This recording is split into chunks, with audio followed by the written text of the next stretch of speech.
समापन हुआ, क्या कहना चाहेंगे? निश्चित ही आप सबको मालूम है 3 चरणों में यह समाधान शिविर चला सुशासन तिहार के माध्यम से, जिसमें लगातार लोगों के आवेदन लिए गए। पहले चरण में, फिर दूसरे चरण में निराकरण किया गया, तीसरे चरण में समाधान शिविर जगह जगह लगाए गए, जिसके माध्यम से हर एक समस्या का निराकरण करने का काम किया गया।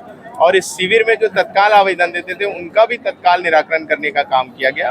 और जो निश्चित ही कुछ समस्याएं ऐसी थी जो जटिल है, तो निश्चित ही उसको भी नोट कर लिया गया है और उन सभी जो प्रार्थी हैं उन सभी को बता दिया गया है कि 1 महीने के अंदर में उनका भी समस्या को निराकरण कर दिया जाएगा। और हमारे छत्तीसगढ़ के माननीय मुख्यमंत्री विष्णुदेव साय जी लगातार प्रतिदिन प्रत्येक बहुत सारे ऐसे जिलों में गाँवों का दौरा कर रहे हैं, जो औचक निरीक्षण वो कर रहे हैं। औचक किसी भी गांव में उनका हेलीकॉप्टर उतरता है और पेड़ के नीचे बैठकर लोगों से सीधे संवाद करते हैं और सीधे संवाद करके उनकी समस्या को जानते भी हैं, उनकी समस्या का निराकरण भी करते हैं। और जो कल्याणकारी योजनाएं छत्तीसगढ़ सरकार की चल रही है उसकी लाभ उन्हें मिल रही कि नहीं मिल रही, इसके बारे में भी जानकारी लेते हैं। और बहुत खुशी की बात है कि लाखों आवेदन आए और उस लाखों आवेदन में से लगभग हम देखने को मिलता है 80 to 90% सारे समस्या का निराकरण माननीय मुख्यमंत्री जी के नेतृत्व में हुआ है। और निश्चित ही पूरा छत्तीसगढ़ खुशहाल है और आने वाले समय में और भी छत्तीसगढ़ के नागरिकों के साथ मिलकर उनके समस्याओं का निराकरण करेंगे, ताकि छत्तीसगढ़ जल्द से जल्द विकसित प्रदेश बन सके। अपने मंच के माध्यम से घोषणा की कि पारा गांव में जो मशीनें चल रही हैं अवैध रूप से, देखा जा रहा है कि आरंग क्षेत्र में लगभग सभी रेत खदान में मशीन के द्वारा रेत निकाला जा रहा है, तो क्या उन पर ही कार्रवाई होगी? निश्चित ही मैंने अभी यहाँ से माइनिंग के अधिकारियों को सख्त निर्देश दिया है कि पारा गांव में जो मशीनें चल रही हैं उसको तत्काल सील किया जाए और इसके बाद किसी भी प्रकार का यहाँ उत्खनन ना हो, मैंने सख्त निर्देश दिया। और साथ ही जो भंडारण यहाँ पे रखे हुए हैं वो गांव के उन्नति विकास के लिए काम है। ऐसे कोई जो भ्रष्टाचारी ठेकेदार हैं या सामाजिक तत्व उसको ना ले जा सके, इसलिए मैंने सख्त निर्देश दिए हैं और निश्चित इसका पालन होगा, क्योंकि छत्तीसगढ़ में विष्णुदेव साय जी का सुशासन का सरकार है और सुशासन में सारे काम अच्छे से होंगे। आज समाधान शिविर का समापन हो गया, अधिकारियों का क्या फीडबैक रहा है जनता को लेकर के? निश्चित ही देखिए, अधिकारी बहुत ही संवेदनशील स्तर से हर शिविर में पहुंचे भी हैं और बहुत ही विनम्र पूर्वक जो नागरिकगण से उनसे मुलाकात की, उनकी समस्याओं को सुना उन लोगों ने और त्वरित जो निराकरण हो सकता है उसको त्वरित निराकरण करने का भी काम किया। और ऐसा कोई शिविर नहीं जहाँ सारे अधिकारी कर्मचारी ना पहुंचे, सभी जगह उन लोग पहुंचे।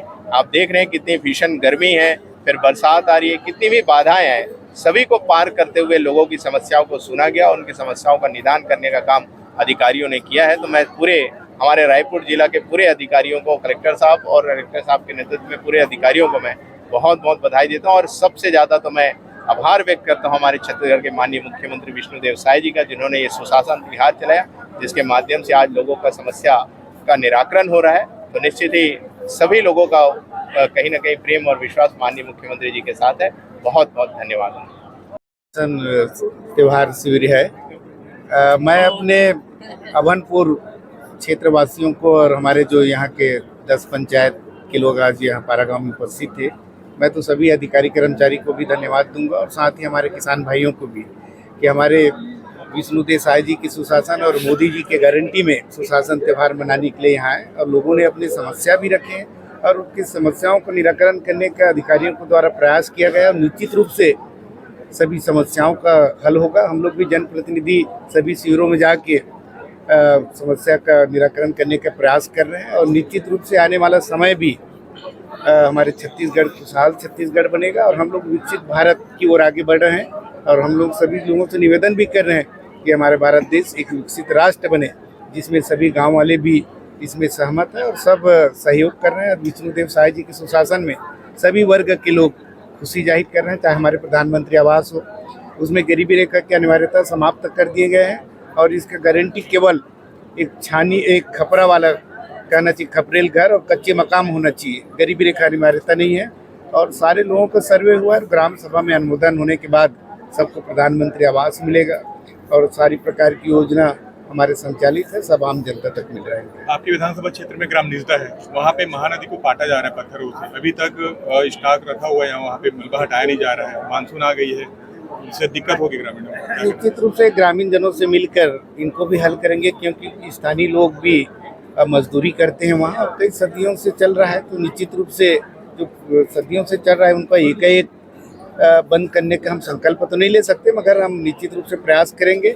और हमारे ग्रामीण जनों के लिए भी हम लोग चाहते हैं कि गांव के लोगों को रोजी रोटी मिले और सभी लोग मिलकर कार्य करें, गांव का विकास करें, हम लोगों की भावना है।